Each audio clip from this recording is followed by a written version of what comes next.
نفترض ان انا عندي البرودكت اي دي بالشكل ده، وهو واضح انه مكون من 3 اجزاء.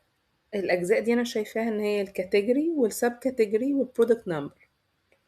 انا لو عايزه افصلهم عن بعض علشان اجمع مثلا باي كاتيجوري، عايزه اشوف اعمل اناليسز منه، هنا انا ممكن استخدم كذا طريقه.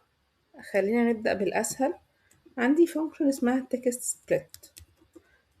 text split بتاخد التكست وبتاخد الفاصل اللي احنا عايزين نفصل الكولومز بيه. في الحالة دي انا عندي هي الداش، هقول لها تفصلهم لي بالشكل ده. احنا هنا هيطلع لنا ايرور، انا بس عايزة اوريكم ايه المشكلة وهنحلها ازاي.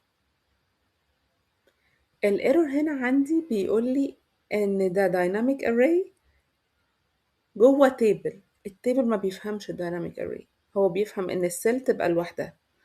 فعشان أعدي المشكلة دي هنا ممكن أستخدم function اسمها choose columns أو index، برضو الاتنين هيعملوا نفس الحاجة.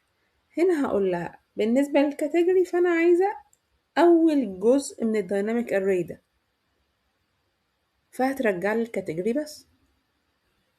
وبالمثل هاخد نفس الفانكشن copy and paste عادي جدا واحطها هنا، بس هقول لها أنا عايزة تاني جزء اللي هو بين two dashes.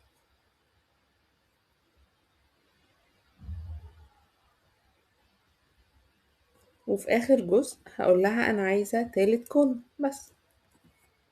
فأنا كده عملت سبليت للتكست.